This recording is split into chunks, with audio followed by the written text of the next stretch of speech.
बात हो गई, वरना तो वहां बैठा करते थे हम लोग एक कॉलेज के कहीं कहीं, लेकिन ये स्थान देखकर और प्रसन्नता हुई। यही सब शुभ संकेत हैं।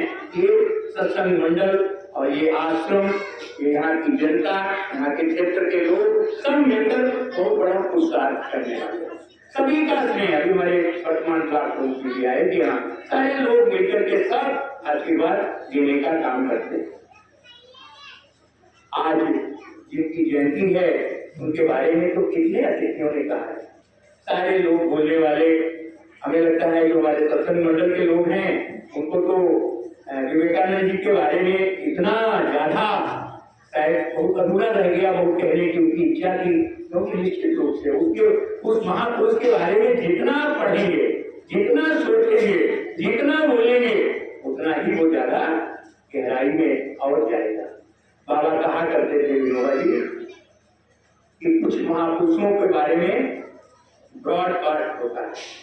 ब्रॉडकास्ट माने प्रसारण होता है, उसका प्रसारण होता है, प्रचार होता है। लेकिन विवेकानंद जी डीप पॉइंट के स्वामी थे, वो गहराई वाले थे। उनके बारे में अगर विचार आपको करना पड़ेगा, कुछ बोलना भी पड़ेगा, तो गहराई में जाकर के थोड़ा सोच कर बोलने से पहले आप बोल दें किसी के बारे में कुछ, लेकिन विवेकानंद जी के बारे में जब आप बोलेंगे तो आपको थोड़ा अपने अंदर ही झांकना पड़ेगा। हम कहाँ पर हैं? उन्होंने कितनी छोटी उम्र में इतना बड़ा काम कर लिया। या तो उस युग में शंकराचार्य जी हुए, जिन्होंने बाबा कहा करते थे उनको तो निरंतर क्या बोनस मिलता गया, एक बार पूरा कर लिया फिर मिल गया, पर और ज्यादा मिल गया। तो उसी तरीके से हमारे विवेकानंद जी ने 40 वर्ष की उम्र का चार दशक भी पूरे नहीं किए और उसके पहले इतना काम कर लिया।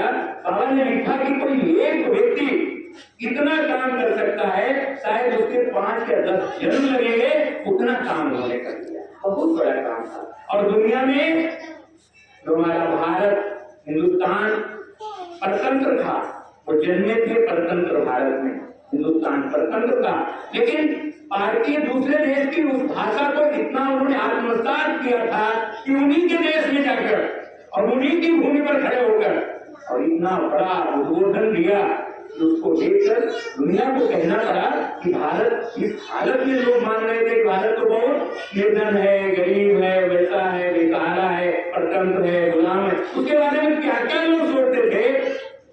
लेकिन जब उन्होंने स्वामी विवेकानंद जी का उद्बोधन सुना तो उनको भी कहना पड़ा कि अगर भारत, अगर हिंदुस्तान इस हालत में इतना वहां पर अभी इतने विद्वान लोग हैं, तो जब स्वतंत्र होगा तब क्या उसकी उपस्थिति होगी। इसलिए लोग जो सपना देखते हैं कि भारत विश्व गुरु बनेगा, विश्व गुरु बना, उसकी वो है, उसके अंदर क्षमता है और उसको करने के लिए हम महापुरुषों ने जन्म लिया। इतने देखिए कितना बड़ा एक पूरा, अगर वो शताब्दी पूरी देखे तो उसमें अनेक महापुरुषों ने, यहाँ बड़े बड़े महापुरुषों ने जन्म लिया, जिन्होंने दुनिया को आश्चर्यचकित किया।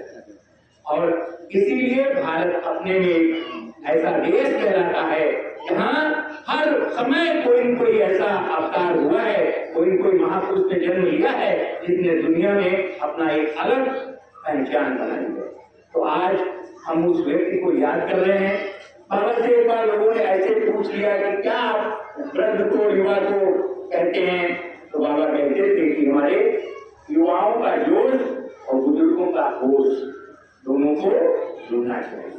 अगर ये जुड़ेंगे तो कोष बनेगा और अगर नहीं जुड़े तो रोष बनेगा, और रोष से समाज अच्छा नहीं होगा।